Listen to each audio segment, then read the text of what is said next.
పద్దెంది పడిమెట్ల పైకెక్కి గుడికేగు భక్తులకు ఎదురొచ్చే బంగారు స్వామి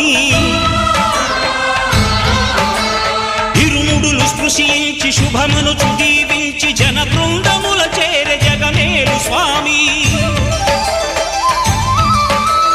తన భక్తులొనరిల్చు తప్పులకు తడబడి ఒక పక్క ఒరిగెన ఓంకారమూర్తి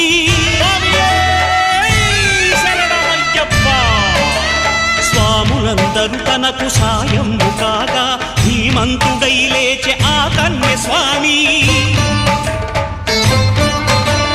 పట్టబంధము వీడి భక్తతతికై